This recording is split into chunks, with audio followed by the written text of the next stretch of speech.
CC footage ওনার যেখানে আমাকে মারছে ওনার সিসি ক্যামেরা ছিল, ওই ফুটেজগুলো আমি দেখতে চাচ্ছি। মানে রিকোয়েস্ট যে আইনজীবীরাও যাতে সিসি ফুটেজ দেখে। না, মামলা এখনো হয় নাই, সাধারণ ডায়েরি হয়েছে। পুলিশ বলছে আমরা ওইটা দেখতেছি, ওইটা তুমি একটা সুষ্ঠু বিচার পাবা। মানে এমন না, ওনার বলছে যে তুমি একটা সুষ্ঠু বিচার পাবা, আমরা দেখি। মানে আমাকে বলছে জানাবে ওনারা। ওইটা 2 তারিখের ঘটনা হচ্ছে যে উনি আমাকে মারধর টর্চারিং করছে 2 তারিখ। আমার শারীরিক অবস্থা খুবই খারাপ, যে আজকে ডাক্তার বলছে আমাকে একটা উন্নত চিকিৎসা নেওয়ার জন্য। এইভাবে নর্মাল চিকিৎসা হবে না, বলছে একটা উন্নত চিকিৎসা নেওয়ার জন্য। না, সেই টাকা আমার কাছে। ওনার বাসায় যদি আমি গুপ্তচর হয়ে অভিযোগ চালাই, মানে যাই, তাহলে তো এজেন্সি আমাকে ওনার বাসায় পাঠায় নাই। আর ওনার বাসায় যদি আমি গুপ্তচর হয়ে যাই, ওনার ম্যানেজারকে বলছি আমি যে আমি চলে যাব, আমি থাকবো না। আমাকে বলে নিছে যে শুধু বাচ্চার কাজ করার জন্য। উনি আমাকে বাচ্চার কাজ করানোর পরেও আবার রান্না বান্না করে, রাতে 2টা 3টা নাই রান্না করতে হয়, ডিমবাজি করতে হয়, সজাগ থাকতে হয়, অনেক কাজ করতে হয়। যখন এগুলো করতে হয়, আমি ওনার ম্যানেজারকে বলছি, এভাবে বলছি যে ভাইয়া এখন যদি আমাকে বলেন যে এখন চলে যাও তুমি, তাহলে আমি এখনই চলে যাব। আর যদি আপনাদের সুবিধার্থে একজন লোক পান, লুক এনে আমাকে বের করে দিবেন, তাহলে একজন লুক এনে আমাকে বের করে দেন। তখন ওনার ম্যানেজার কি বলছে জানেন? বলছে কি যে আমি এসব কিছু জানি না, সব তোমার এজেন্সি কাদিরের সাথে কথা বলো। কাদির বলছে যে ওনার সাথে বলার জন্য 2 জন ধাক্কাধাক্কি করছে। এগুলো আমার প্রমাণ আছে, আমি মেসেজ দিছি যে আমার মেসেজ ডিলিট হয় না, আমার কাছে আছে। আপনারা যদি চান আমি দেখাইতে পারি।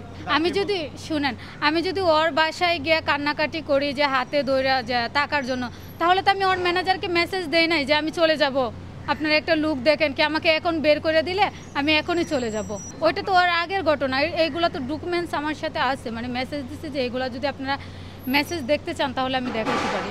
শুনেন, আমি যদি প্রতিবন্ধী হই, হ্যাঁ, আমার হাত পা থাকতে, অত চশমা ছাড়া চোখে দেখে না, তাহলে ও হচ্ছে আরও বড় প্রতিবন্ধী। ও যে আমাকে প্রতিবন্ধী মানে করতেছে, ও আমি কোন দিক থেকে প্রতিবন্ধী?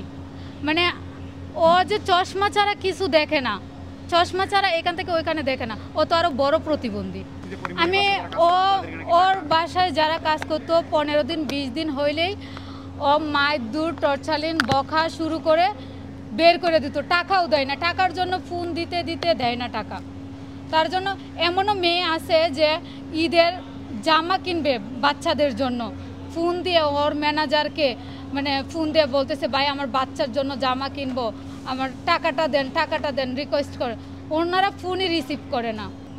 ওইটা তো ওর পার্সোনাল বিষয়, ঠিক না? ওর পার্সোনাল ইস্যু নিয়ে তো আমার কথা বলা ঠিক না।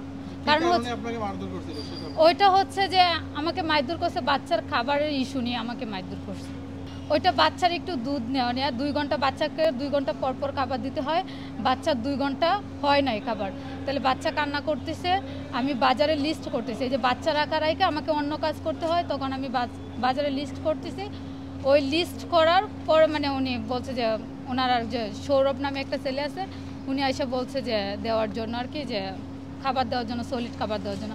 তখন আমি বললাম ভাইয়া সলিড খাবারটা 2 ঘন্টা পর পর দেওয়া হয়, তাহলে 2 ঘন্টা তো হয় নাই, তাহলে আমি একটু দুধ দিই। এই দুধ দেওয়ার কথা শুনে মেকআপ রুম থেকে উনি আইসা মানে পুরা মানে বইকে অশ্লীল ভাষায় বকাবকি করে আইসা পড়ে। ওইখানেও আমাকে অনেক কথা বলছে যে কি দিয়া দুধ বানাস, ওইটা বইলা মানে আমাকে তাফরানি ভাষা দিয়া তাফরানি শুরু করছে।